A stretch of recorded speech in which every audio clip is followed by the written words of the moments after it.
Hello, my name's Tina MacDonald. Thank you for joining me today.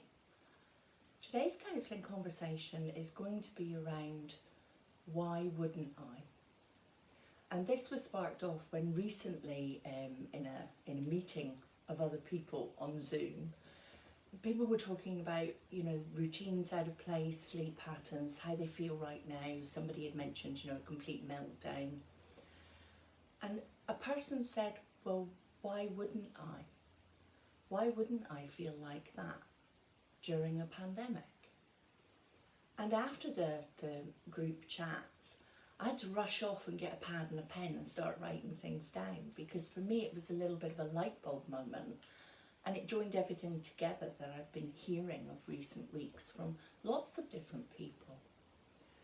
So, and what she had basically summarised was exactly what I think we're all going through, the ebb and flow of living through a world pandemic. We have no reference. We have no living memories of this kind of experience. We can't really go to even other generations and ask them in detail what this is all about. How do we deal with it? And obviously today's world is based on communication so much, but we're not really talking about in detail why wouldn't it feel strange. We're all trying to, make the most, the new normal, all of those things, rather than just saying right now, at this moment, why wouldn't I have areas of concern, moments of fear, anxiety heightened? Why wouldn't I? And so I thought it might be helpful to just see if it helps other people have a light bulb moment, and our usual starting point of finding a kind voice for yourself during these periods. So if you have anxiety anyway, it's fed by fear. So what if? So why wouldn't you feel the impact of other people around you acting on an anxiety-based emotional fear? Because that's, to a certain extent, what everybody's doing. If you have to work in the public, you have to be extra vigilant. If you're working at home, do you then want to go out? All of those things. And so why wouldn't you be hyper vigilant and hypersensitive to what everybody is feeling around you? And the fear, the danger, that heightens everything. And depression, if you suffer from depression anyway, the background of that, that exhausting, can I get out of my bed, can I manage a shower today? I think to a certain extent, probably most people will have experienced a dip into that. There's this big talk about, lockdown exhaustion. And that's perhaps a little bit of a glimpse into what it's like with depression. And so if you have that going on anyway, and then on top of that, you have the lockdown exhaustion, find a kind voice for yourself. Give yourself a break. It's okay to not feel okay at times.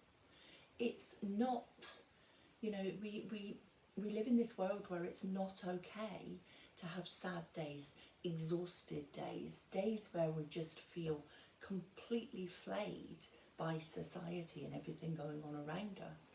And it's that whole, British stiff upper lip, or, paint a smile on and off you go. That's really, really hard work, and it's exhausting. And so in amongst all of this, I think a meltdown, unable to cope, not able to sleep properly, food patterns changing, I plan to go and do something, I'm going to redecorate the house, redo the garden, and it doesn't happen. That's okay, because you're dealing with so much anyway, just to literally get some shopping in, or to, get through the day, because everything is so different. So be kind to yourself.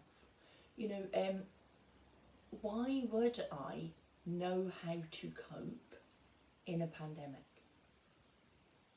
Why would I know how to cope when my support network that perhaps checks in on me daily is now doing it by a phone call rather than in person? Maybe every week I drive a long distance to see a loved one, and that's suddenly not happening. How would I know how to deal with that?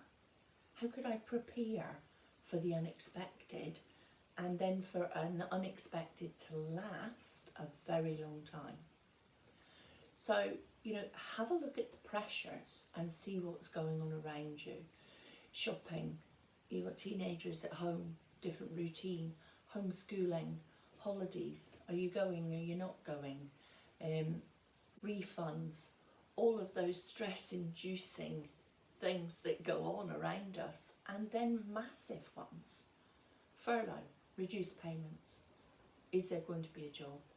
Redundancies. Lots of people I've heard over the last couple of weeks facing redundancy. Homeworking, not quite the breeze it's meant out to be by those that don't do it. It's very difficult. You might not have an office space. You also might have toddlers, and you also might have a partner who is as well working at home. How on earth could you have prepared yourself for that experience? You couldn't. The loss of social contact. Loneliness. Lots of people are talking about loneliness. Being able to just meet up with a friend when you need to. All of those things have been very much reduced. Yes, we're now day 1 into phase 2, and those things are changing, but there are still no human physical contact, and that's very difficult. So meeting up on Zoom in itself is very stressful. You're spending maybe the day at the kitchen table doing your office work, and then you've also got a diary at night of events and having to present. I've got my quiz face on. I'm going to join in with the girls and we're going to have a drink and a laugh as though we were in the pub, except we're not in the pub, because when we switch off from the Zoom meeting, we're on our own in the house. And for some that might be okay, but for others it might really exaggerate the loneliness and the difficulties with constantly presenting a face on Zoom. So going back to work, probably as stressful as staying at home and not working. All of those things, it really is a sense of the unknown, and it really is all routines either being broken or altered without our actual consent or interaction onto how it goes round. So as a counsellor, I believe that counselling can help with a short-term contract to be able to ground the changes.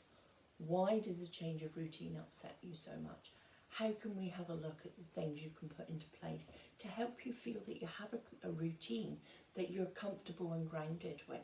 Not the one you had before, but one that you can feel connected to and feel that sense of the unknown becoming more manageable.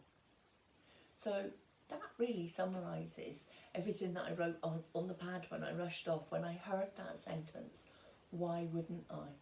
And I think it's been greatly missing from conversations, because it's almost as though we've had to, say to ourselves, oh, well, this is the new, this is what we have to do. But it really isn't that easy to just slide into the place of the unknown. So I hope this conversation has been helpful.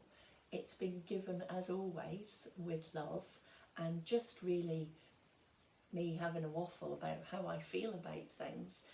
But as I say, I hope it's been helpful. Please subscribe to the channel. Please leave me some comments below, and I hope it was helpful. Thank you for your time. Bye-bye.